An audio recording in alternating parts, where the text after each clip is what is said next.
I'm not wasting no time today. I'm not bothering you with a mysterious question. You see what it is. Stay tuned.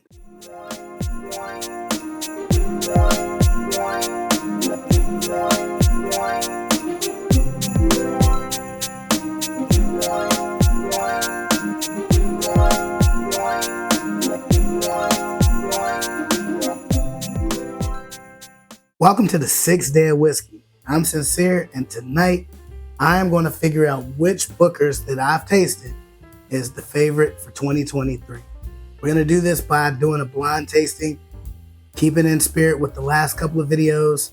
Yes, my voice is getting a lot better than what it was the last two. This one has nothing to do with voice. This blind tonight is to crown a champion. I know I don't have Charlie's batch. I have not tasted Charlie's batch. If you have Charlie's batch and want to send me a sample, feel free to send me a sample. I'll be more than happy to redo this entire video all over again. You see where my apprentice batch bottle is. You see that I've had the storyteller batch for like a month at most. And then I just was able to pick this up within the last 7 days. Shout out to my wife who joined me on the drop. Let's get into all things Bookers. So in tonight's lineup, we have the O2 2023 apprentice batch. This was the very first Bookers I'd ever tasted. As for the second one, Mighty Fine batch was the Q3 release. I actually passed on this one in Uniontown, Pennsylvania. I ended up getting a Elijah Craig toasted and a Penelope toasted. Storyteller batch, I picked that up along with a Widow Jane Decadence. When we had a spur of the moment drop, it was like a madhouse. People were running from their cars. You're not gonna see me out running from my car. When I get in there, I feel like it's destiny that whatever is left, something in there is either meant for me or it's not. Let's get to sipping. So when it comes to Bookers, a lot of 50-50. Some people hate it. Some people don't like the peanutty taste you get from all things Bookers. Others think it's overhyped. Like me, I fanboy out over these boxes. I just love the look of them. Even if the juice inside is bad, I feel like this is such a good display for a bottle. Like, you can't knock that. As it currently stands, if I see whatever Bookers comes out going forward, I will try to scoop it up. Let's get into the nose.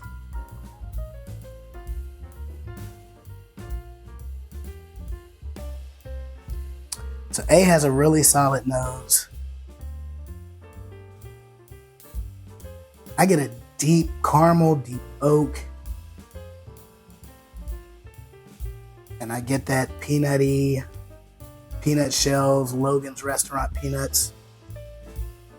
This is very Bookers. Let's see what B is bringing to the table.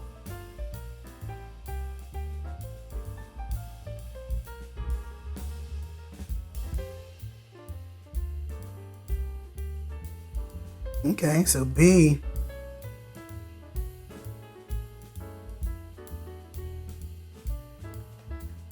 I'm not getting the traditional Bookers peanutty, quintessential bourbon caramels, quintessential bourbon woods or oaks. I'm not getting that. I'm getting, I don't know what I'm getting. This one is a little bit more, almost earthy.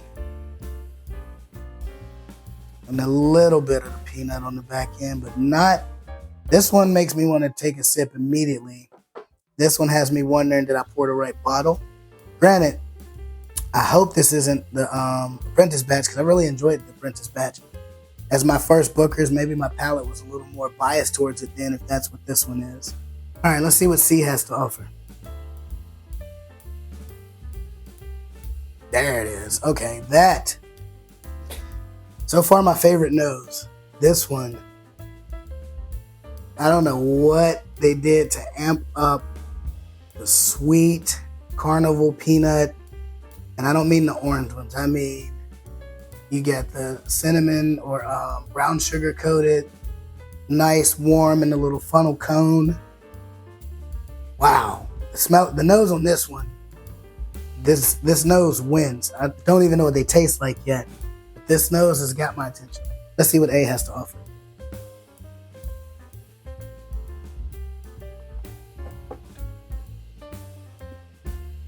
Whoa. That one woke me up. I didn't do a warm up like I usually do, where I get like some Buffalo Trace or something to warm my palate up. It put such a flavor vice grip of pins, needles, and peanut all in one.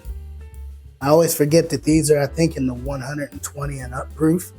So right in that nice campfire bourbon category, at least the way that I see it. It's really good. The peanutty flavor I get on it is good.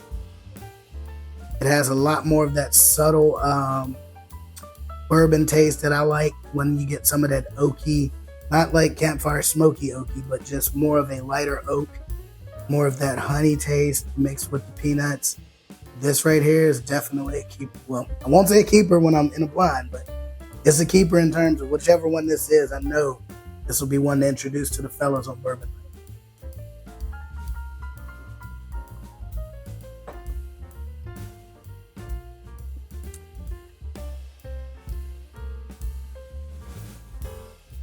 So now that we've got going, palate is still unique. Cannot quite put my finger on it. As I nose it a little too closely, it's very ethanol-y, but I mean, 120 plus proof, I wouldn't expect it to not be more of an ethanol-y smell. Let's see what we're working with in terms of taste. I don't know. It's just not, I don't get that excitement of, oh my, this is another good Booker's, whatever this one is. Before I went into the blind tonight, I literally just opened this batch tonight. Most recently, I've had this one. I did a video on this one not too long ago. And it's been quite a while since I've had the Apprentice batch. But again, I've drank it down to here, so I know I liked it. But I'm hoping this isn't the Apprentice batch. Only because I know, at least in the community, when it got a lot of hate, I was one of the ones advocating for it because I really did enjoy it.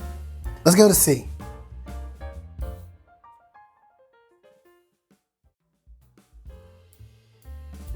I don't think I need to go back through them all to know which one does not make it past the first round. Oh, and that finish.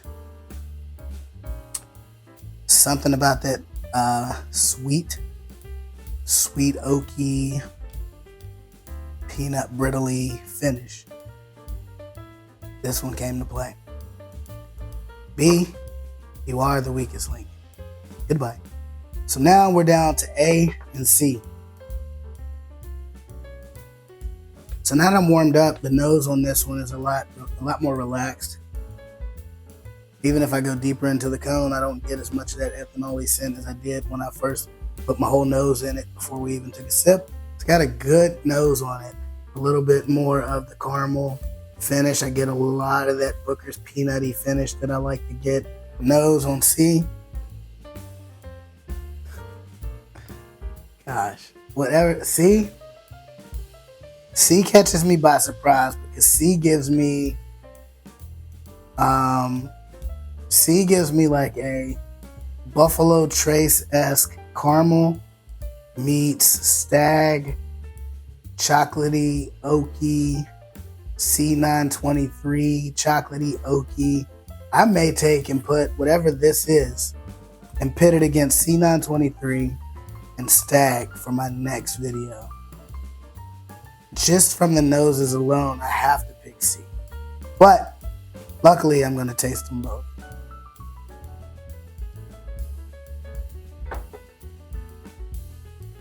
I don't know. A did wonders this time. I think I have a winner. This is one of the videos that when I think about doing it, I'm just like, oh man. All of my Bookers lined up here, at least the ones I own. Again, I don't have Charlie's batch. Would love to find Charlie's batch somewhere and do the full 2023 collection against one another. So we're going to go in order of least to greatest. So B, in last place, Apprentice batch. Again, you see how much is not in this bottle.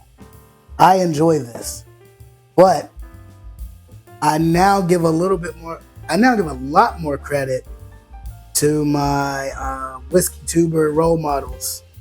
Like, I give you guys so much more props. If you have the palate and the nose to know something's off about this was my first Booker's. I have these two to put it up against now, and immediately just nosing through the three of them, something was a bit off with this, but it's still my A1, I guess, or O2 from day one. So I'm gonna rock with it. I will finish this bottle out. If I see another O2 sitting around on the shelf, I will back it up and have it on hand, just in case somebody that hadn't experienced Booker's yet wants to see what the full experience is like. So second place goes to A. When I first tried Storyteller's Batch, I felt like this is what I was meant to get in Apprentice Batch, but I did not do them side by side. I did not say, all right, let me see how they stack up. To me, this was a better off continuation of what I remembered from this one, from drinking it over the summertime when I got it on vacation. I mean, I went through most of the bottle, like almost a half a bottle from June to September, because this was my go-to on Friday nights. I really enjoyed it. I knew the winner of this when I went on the first pass at the nose. That something was special about this bottle. This is a mighty fine batch.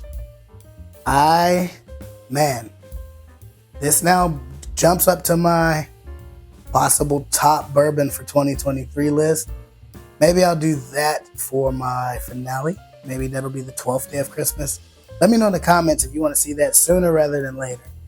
Would you want to, because I can already tell you, Elijah Craig C923 is neck and neck with Stag this year for me. So when I think about 2023 in a nutshell, every time I think of, oh my God, what is my favorite? Stag, Elijah Craig C923. This is here now. This said, you know what? Don't forget about me. I am extremely happy that I went ahead and got this. Who knows? Charlie's Batch may take the cake. I would love to try a little book. I passed on that a while. The same day that I got Storyteller's Batch and my Widow Jane Decadence, I passed on a little book. So of course I went back that next day and it wasn't there. I didn't get my little book that time. I've gotten feedback when I did the Booker's video initially on the Storyteller's Batch. A lot of folks seem to like that chapter 7. Let me know if you've tried Charlie's Batch and your thoughts on that. If Charlie's Batch is your number one out of these 4, let me know where I can find some Charlie's Batch, even if it's a sample. I'd love to pit it against this, because this right here is something different. Mighty fine batch. This is a mighty fine batch. I'm looking for a backup already, and I just got this over the weekend. From a naughty or nice perspective, I believe all 3 of these I paid $89.99 for. In my opinion, all 3 of them are worth $89.99. As much as this is now the lower tier Booker's compared to the other 2, I still rock with it. All of these make the nice list. I understand that this is definitely subpar to the other 2, but again, me being me, I gotta put it on the nice list. As for the other 2, superb, mighty fine batch, reign supreme, even over the Storyteller's Batch, and I really liked the Storyteller's Batch when I first cracked it. If you enjoyed tonight's blind, don't forget to like, subscribe, turn on your notifications to stay up to date on all things Cynple whiskey. And I'll leave you with this. You have the attention span of a peanut, make peanut butter so you can spread that thing out. If you have the attention span of the Apprentice Batch, make sure that if you rocked with it from day one, you rock with it for the rest of your life. As all good things eventually come to an end, all good pours are made to be shared with a friend. Keep it simple and cheers.